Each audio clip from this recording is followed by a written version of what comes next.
On this day, the 20th of December, 1832, the British reassert their sovereignty over the Falkland Islands. The Falkland Islands, for many years before this, were mostly empty. It was visited only by shipwrecked men, ships that needed anchorage in storms, sealers, whalers, and ne'er-do-wells. And many of them didn't even stay very long.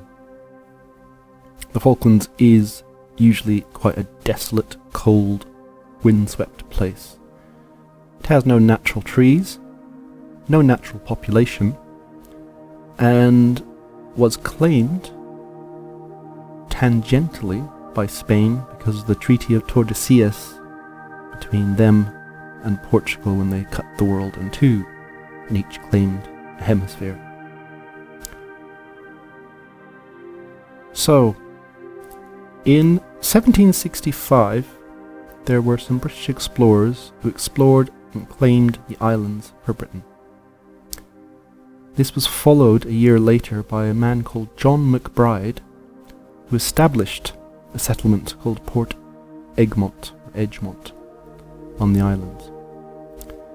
Now, at the same time, France had a settlement at a place called Port Louis, on the other island. So there's West Falkland and East Falkland. And by the way, the Falklands are quite large. They're about the size of Northern Ireland, or 2/3 of Wales, maybe the size of Yorkshire, so it's quite a large group of islands. They look small on the map, but they're very big. So one was on one island and the other on another.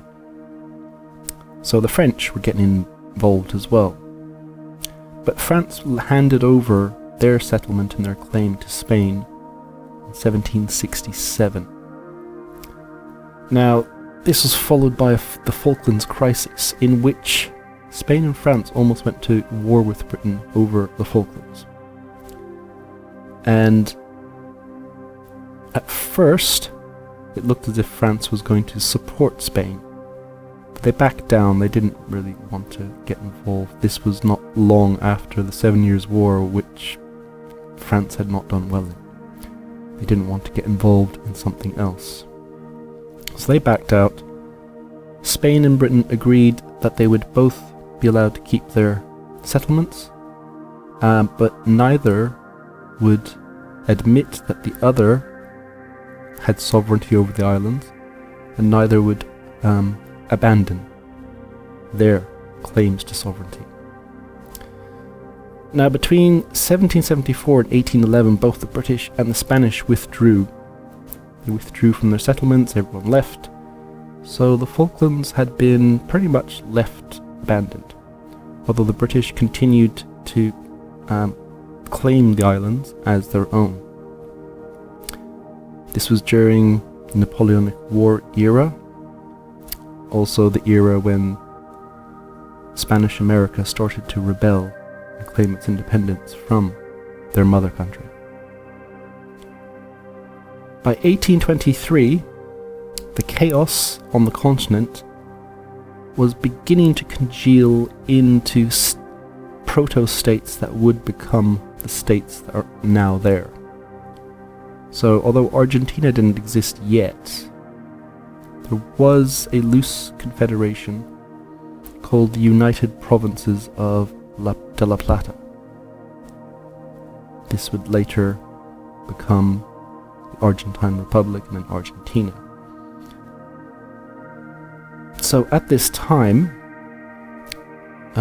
they allowed, or got a guy called Louis Vernet, a German, but he was living there. And so what they decided to do was to get him to settle the islands. So they granted land on East Falkland to this Louis Vernet. He travelled to the islands in 1824. And his settlement was a failure. He tried a second attempt, 1826, which was sanctioned by the British, so they were quite happy for him to put a settlement out there. But that failed as well. Then 1828, the United Provinces again granted Vernet all of East Falkland, including all of its resources, and it was going to be tax-free for if he could set up a colony within 3 years. He took settlers, some of them were British, and he got permission from the consul in Buenos Aires. And he promised as well to provide regular reports to the British consul, and said he would like to have the British protect his settlement if they wanted to re-establish their presence in the islands. So it all seemed everyone was happy with it at first. And it seems that although the United Provinces were granting the land, the British were quite happy for him to have the land and settle it. They didn't see it as a threat at the time. So, in 1828, the United Provinces grant him all of East Falkland, and then they proclaim him as the governor. Now this was a step too far, because this implied sovereignty, which the British didn't like. So what they did was they said he had exclusive rights to seal hunting in the islands, and this was a big thing for American and British sealers and whalers going around the world at this time. The British and American consulates protested this, and United Provinces ignored it. Vernet was still providing reports to the British consul throughout this period, so whether or not he was playing both sides or it's not made clear. And so he then, as the governor now, seized some US vessels, three vessels that were seal hunting in the Falklands. The Americans were outraged, and they sent a ship, the Lexington, to the islands, where they sacked the settlement, well, tiny little village, and they took some men back to Montevideo for piracy. They were released, and Vernet then tried to claim compensation from the Americans, and talking about how the settlement was destroyed. So after this was a bit of a disaster. So the British were saying, right, well, we need to go and we need to claim sovereignty and get things in order now, because this is getting out of hand. We have the Americans and this German with random settlers from all over the world on the Falklands, put there by the United Provinces in our territory, and they're fighting, and we need to stop that. We need to restore order. And this is what they would do. But before anything could be done, or before the British could actually arrive in the Falklands and restore order, the United Provinces sent a man out to the Falklands, or whatever they call them, and they were going to set up a penal colony.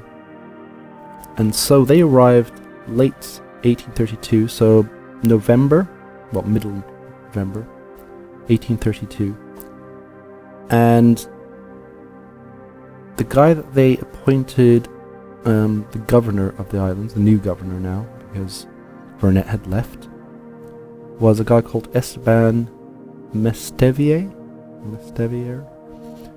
and he arrived, but his soldiers mutinied and killed him.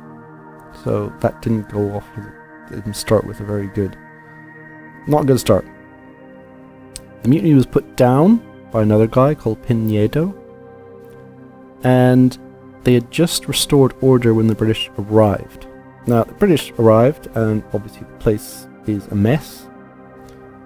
The village, or the settlements that have been settled, are either abandoned or sacked or ruined. And this new attempt at settlement to create a penal colony, they've just restored order from a mutiny. And so they come into this mess and say, right, yes, it's time for you kids to go home. At first, Pinedo's kind of thinking about fighting them. But then he realizes about 80% of his men are British mercenaries who aren't going to fight their own men, their own people. So he thinks probably best just to go home, which he ended up doing. And that is how British sovereignty was reasserted in 1832. So, on this day, 20th of December, 1832, the British reasserted their sovereignty over the Falkland Islands. If you like these videos, come back for more tomorrow. Comment, like, and subscribe.